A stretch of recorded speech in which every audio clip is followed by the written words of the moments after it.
Oke, halo semuanya. Udah agak lama banget ya gue nggak bahas monitor. Kayaknya terakhir itu udah beberapa tahun yang lalu. Dan akhirnya kali ini gue diajakin cobain salah satu monitornya Armageddon, yaitu ini dia nggak multi-frame. Ini adalah XF27 QHD. Armageddon tuh kan emang main di part PC juga ya beberapa termasuk monitor, nggak cuma peripheral doang. Dan sebenarnya mereka tuh udah lama keluarin monitor. Maksudnya ini nih bukan monitor pertamanya mereka, udah beberapa kali lah mereka keluarin monitor. Nah yang ini tuh ceritanya ada di kelas mid end monitornya mereka lah, tapi harganya tetap terjangkau, yaitu di 2 juta lebih dikit banget. Link pembeliannya kayak biasa gue simpan di deskripsi di bawah. Sebelum kita cobain monitornya, let's go kita unboxing dulu. Gas. Ya jadi buat boxnya tuh kayak gini, ini termasuk kecil, slim, dan enak banget udah ada pegangannya di sini kalau buat bawa-bawa gampang. Nah buat di bagian dalamnya sebenarnya standar aja kayak normal packingan monitor pada umumnya lah. Di sini di atas kita langsung disambut sama beberapa perintilan, ada baut, stand, base, kabel display port, power adapter, dan buku-buku sakti. Nah buat pasang monitornya gampang banget, kita tinggal tancepin aja stand ke monitornya sini. Ini tuh mekanismenya kayak semacam nyangkut klip gitu doang, gampang banget. Terus kalau udah tinggal pasang aja base-nya dan sekalian dibaut. Habis itu tinggal bedirin monitornya dan beres deh.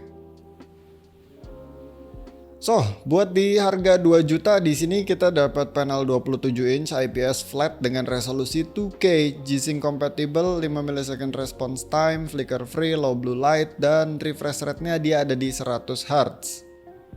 Gua ngalamin dari zamannya 6075 sampai ke 180 Hz, dan buat 100 Hz ini menurut gua oke sih. Maksudnya dipakai gaming-gamingan itu masih kerasa licin, nggak kayak 60 Hz misalkan yang udah lumayan ketinggalan zaman banget buat gaming-gamingan sekarang. Dan ngeliat dari harganya wajar banget kalau monitor ini nggak dikasih 180 Hz misalkan, apalagi di atasnya. Karena emang biasanya buat di kelas 27 inch QHD yang IPS panel itu kalau di atas 144 Hz harganya udah sekitaran 2,5 juta lebih, bahkan ada yang 3 jutaan ya, terlepas dari detail-detail spek lainnya. Emang monitor ini nih lebih kelihatan diperuntukannya itu buat yang all-rounder terjangkau. Dia mau dipakai nonton juga enak banget karena resolusinya 2K dan size-nya gede di 27 inch. Apalagi kayak gue yang pakai meja lebar 60 cm doang, 27 inch ini udah kerasa lumayan gede banget. Terus kalau mau buat desain tipis-tipis atau edit juga ya warnanya so far kelihatan oke sih, nggak ada color shift yang aneh-aneh. Dia by spec sRGB-nya udah 99%, panelnya juga kan nih IPS, jadi viewing angle-nya lebar. Mau panning atau tilting dikit nggak masalah, tetap dapetin warna yang nggak aneh-aneh. Di sisi lain karena refresh rate-nya udah 100 Hz tadi ya, ini masih oke banget buat dipakai gaming-gamingan. Emang ini bukan sampai yang super kompetitif banget, soalnya biasanya kalau kayak FPS player kompetitif itu pakai monitornya ya minimal 240 Hz. Tapi lagi-lagi ini harganya terjangkau dan ini emang kelihatan targetnya itu lebih ke arah ya mostly buat casual user. Dan buat gue sendiri yang biasa pakai monitor 165 Hz, pas pindah ke sini nih nggak berasa beda signifikan sih pas dipakai gaming casual. Maksudnya nggak kayak pindah dari monitor misalkan 144 ke 75 Hz.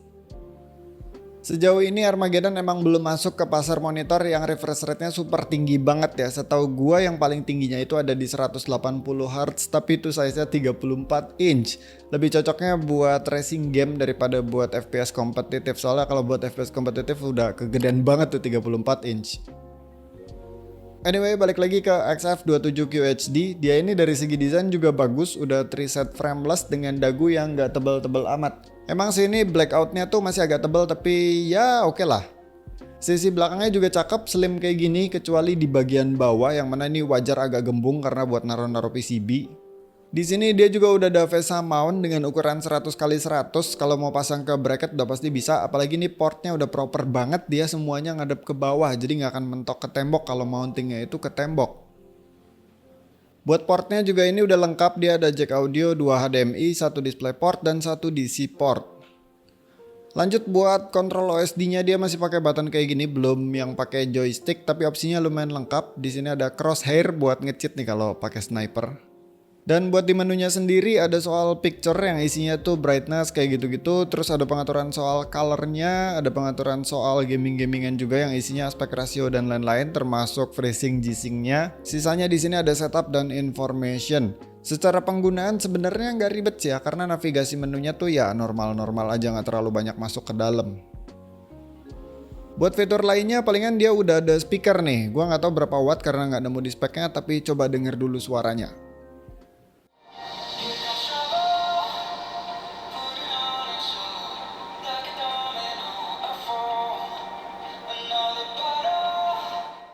Ya suaranya udah expect standar speaker built-in bawaan monitor, karena emang fungsinya juga bukan buat hi-fi-an ya. Ini lebih ke just in case kalau kalian belum beli desktop speaker, atau karena emang nggak mau pakai desktop speaker, entah karena pengen setupnya kelihatan lebih clean, atau kalian itu lebih sering pakai wearable audio portable. Oke, terus buat build quality-nya juga ini oke, plastik-plastiknya oke, standnya aman pakai besi, walaupun emang kelihatannya nggak tebal-tebal amat, tapi ini aman kok, nggak kerasa kayak mau roboh. Palingan take note aja kalau standnya ini cuman bisa tilting doang, bukan ergo stand yang bisa naik turun, swivel, dan juga rotate.